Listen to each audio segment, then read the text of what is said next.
जब भी शिव का नाम आता है, एक छवि बनती है, एक तपस्वी, एक योगी जो दुनिया से अलग है। लेकिन बहुत कम लोग जानते हैं कि उनके भीतर एक अधूरी प्रेम कथा भी बसी हुई थी। सती, जो शिव से प्रेम करती थीं, लेकिन अपने पिता दक्ष के अपमान के कारण उन्होंने अपने ही शरीर का त्याग कर दिया।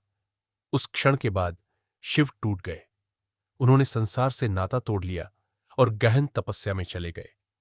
उधर सती ने लिया पुनर्जन्म, राजा हिमवान और रानी मैना की पुत्री बनी और उनका नाम रखा गया पार्वती।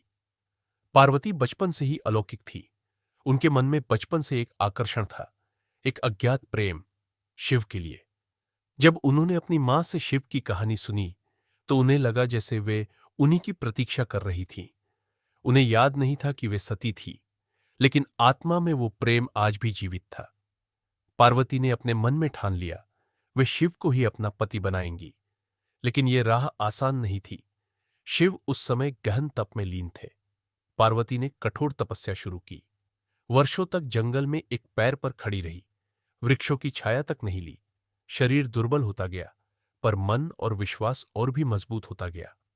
देवताओं ने देखा कि पार्वती की भक्ति सच्ची है।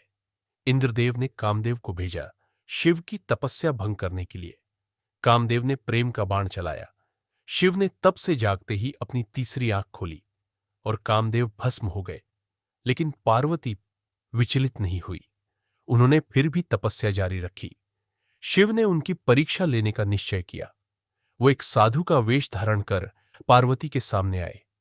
कहा, तुम शिव से विवाह क्यों करना चाहती हो? वो तो श्मशान में रहने वाले हैं, सर्पों को गले में पहनते हैं, भूतों के साथ रहते हैं। राजा की बेटी होकर तुम ऐसा वर कैसे चाह सकती हो? पार्वती ने मुस्कुराकर जवाब दिया, आप चाहे जो कहे, लेकिन मेरा मन जानता है वही मेरे प्रभु है, वही मेरे जीवन है, उनसे ही जन्म है और उन्हीं में मेरा अंत। शिव मुस्कुरा उठे।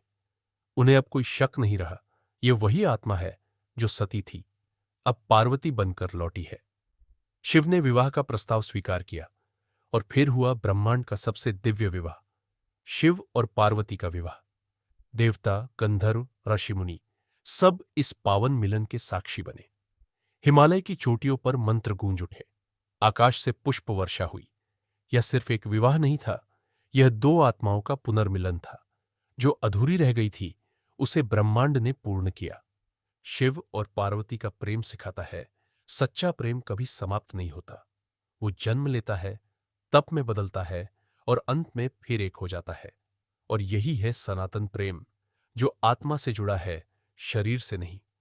अगर ये कथा आपको छू गई हो तो कमेंट में ओम नमः शिवाय लिखकर अपना प्रेम जरूर जताइए और इस चैनल को सब्सक्राइब कीजिए ऐसी ही दिव्य कहानियां हर सप्ताह।